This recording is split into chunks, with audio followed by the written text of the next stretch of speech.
let's dig into this, shall we?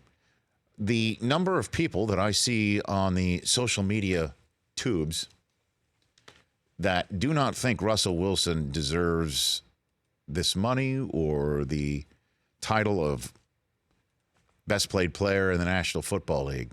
I've lost track, and I'm left scratching my head twofold. One, this is the way it works in the NFL until the system gets changed. Now, there's a collective bargaining agreement conversation coming up soon where the idea that franchise tags are in the Players Association crosshairs is I guess, well discussed. I don't believe that this is going to be something that they're going to demand to have taken off the table, since it affects only the top of the 1% and not the large portion of the players' community. But we'll see. We'll see. And it's a tough pill for certain players to swallow. Certainly, since this signing of Russell Wilson and the manner in which he's been signed, the level of importance is more than just keeping your franchise quarterback and winning right now. It allows the Seahawks to have a franchise tag available for Bobby Wagner, which I'm sure Bobby won't be too happy about. That's when the franchise tag gets slapped on a player, not applied. But this is the way it works. This is the way it works. A quarterback is up. A quarterback has a free agency year up. He can be franchise tagged. We saw how Washington did that with Kirk Cousins in consecutive years. It just doesn't make sense to do it because of how expensive it would be to go year to year and then maybe even one more year.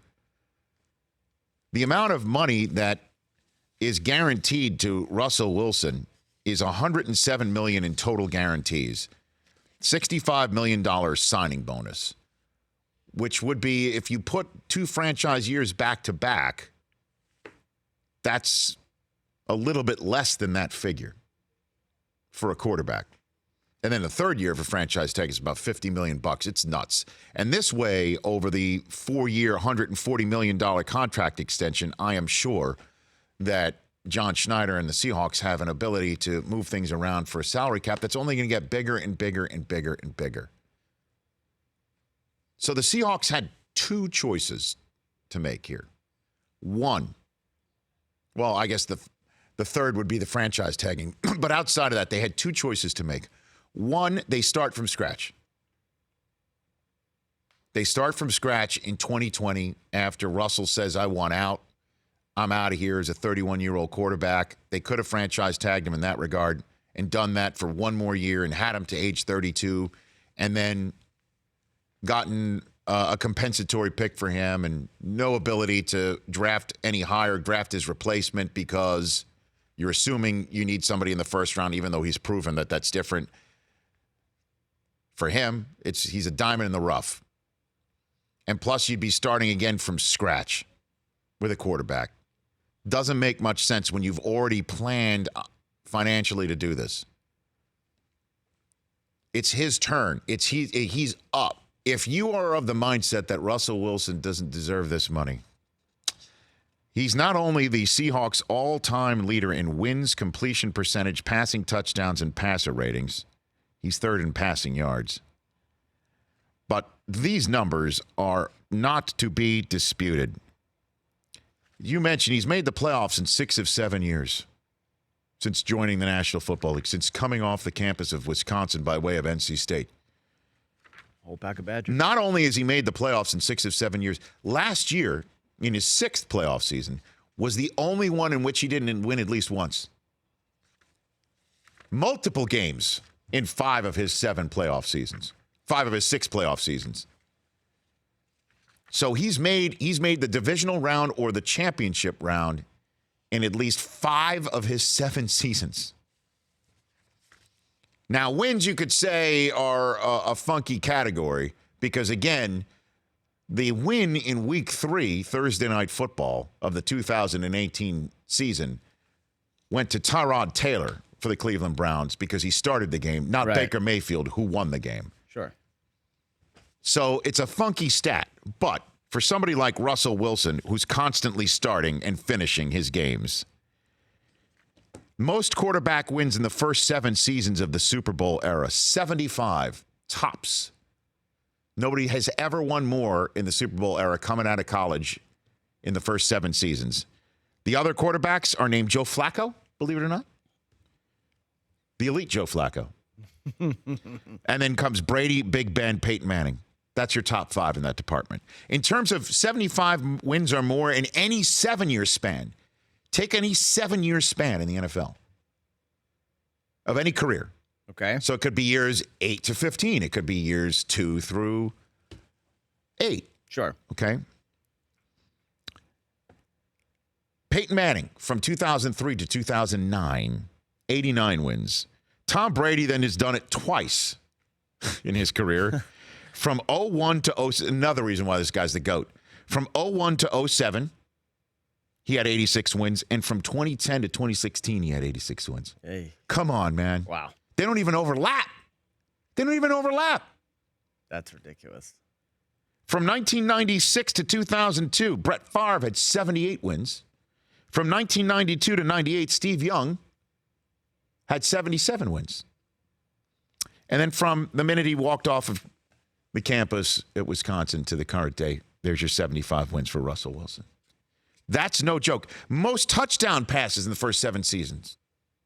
Okay? And this is a guy who was part of the Marshawn Lynch beast mode era, run first, that finally came back into being in Seattle last year, to the point where he had some of the fewest attempts of any quarterback last year.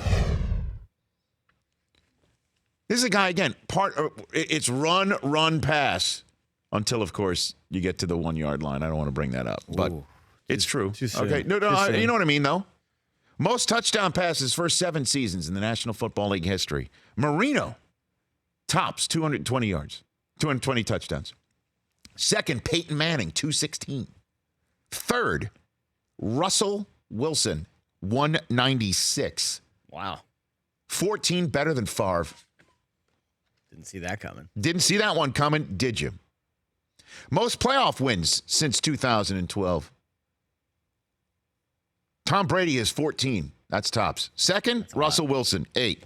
The others who are closest to him all have 5. Peyton Manning, Aaron Rodgers, Joe Flacco. I mean, I could keep going. I got one more for you as well. This one is particularly fascinating to me. Last year, Russell Wilson, as I mentioned, had just 215.5 passing yards per game. Now, that's why people are like, well, he's not lighting it up. Passing yards. Right? But even with all of that, in just 427 pass attempts, that's it. That's all he had last year. 35 touchdown passes. Still found the end zone 35 times with his arm.